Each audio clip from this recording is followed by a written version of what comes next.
Hi అండి, అందరికీ నమస్తే. నేను ఇవాళ చేసే రెసిపీ ఏంటంటే చాలా ఈజీగా అలాగే హెల్త్కి కూడా చాలా ఉపయోగపడే రెసిపీ అండి. ఎలాగో ఏంటో వీడియోలో చూసేద్దాం వచ్చేయండి. ముందుగా ఒక ప్యాన్ పెట్టుకొని 2 టేబుల్ స్పూన్లు ఆయిల్ వేసుకోవాలండి.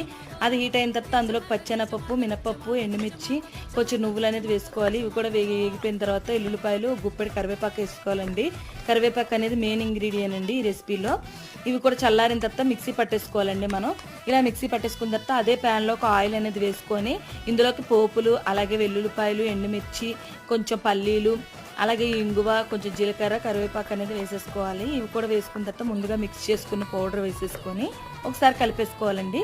ఇలా కలుపుకున్న తర్వాత మనం ముందుగానే రైస్ అనేది ప్రిపేర్ చేసి పెట్టుకోవాలండి. ఆ రైస్ని కూడా వేసేసుకొని ఇప్పుడు ఉప్పు అనేది వేసుకొని కలిపేసుకుంటే మనకి చాలా టేస్టీగా హెల్తీగా ఉండే రెసిపీ రెడీ అయిపోయిందండి. మీరు కూడా ట్రై చేసి కామెంట్ సెక్షన్లో కామెంట్ చేయండి. ఇలాంటి మరిన్ని వీడియోస్ కోసం మీరు నా ఛానల్ని లైక్ చేయండి, షేర్ చేయండి, సబ్స్క్రైబ్ చేసుకోండి.